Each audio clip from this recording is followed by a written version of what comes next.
Thank you, Mr. Chair, and thank you both of you and all your employees for the hard work you do protecting our nation. Director Wray, when do you plan to declassify the 302s that were produced regarding the Ukraine election interference in the 2016 election? I don't have an update for you on the timing of any specific declassification document, but I'm happy to see if there's information we can provide back to your office as a follow-up. Thank you. Director Wray, as you know, IG Horowitz identified numerous major errors in the FISA court application process under the Obama administration's, I would classify it as spying on the Trump campaign. And so what status are we at in cleaning that whole process up? So I appreciate the question. Let me say first that I think that report describes conduct that I consider unacceptable and unrepresentative of who I know the FBI to be as an organization, and it cannot be allowed to happen again. I've installed an entirely new leadership team. I put in place on the same day the report came out, implemented over 40 corrective actions that accepted every recommendation in the IG's report and then went above and beyond. The senior-most people involved in that investigation are all gone, either terminated during my tenure or resigned or retired.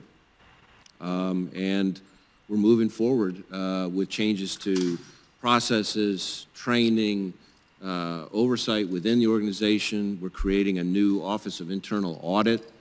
You may have seen an announcement from the Attorney General on that. We've got his approval to do that, which will sort of provide the sort of the back-end check, the old sort of trust but verify. We'll get the verify part coming through that. So I'm very encouraged by the progress we're making, but you know, it's going to take hard work. Well, thank you, and I'm glad that you appreciate it, because obviously to the average American person, including me, if the FBI can spy on an incoming president of the United States, every person in America is concerned that they will spy on them. And so I'm glad it's being cleaned up. I do have a question about Boogaloo. Recently, it's my understanding that 2 Americans self-identifying as members of the Boogaloo Boys were arrested for attempting to partner with Hamas due to their similar goals and missions. Have there been any arrests? How have these arrests modified the DHS and FBI approach to investigating and handling rioters and domestic terrorists?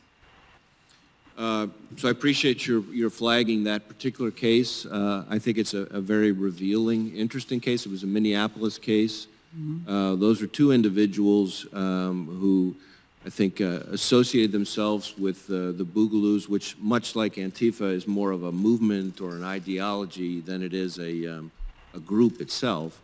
But I think one of the things a lot of people don't understand about people who subscribe to this sort of Boogaloo thinking is that their main focus is just dismantling, tearing down government.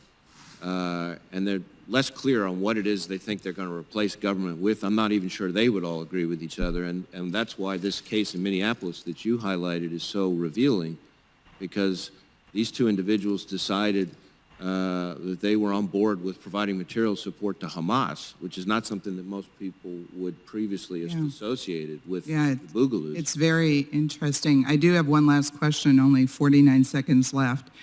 There have been statements by top people here. In fact, Chairman Nadler has said on the floor of the U.S. House of Representatives that basically Antifa is a fantasy made up by the radical right or Fox News or something to that effect. Would you agree with that? Is Antifa a total fantasy, or is it real? So Antifa is a real thing. It's not a group or an organization. It's a movement or an ideology, maybe one way of thinking of it.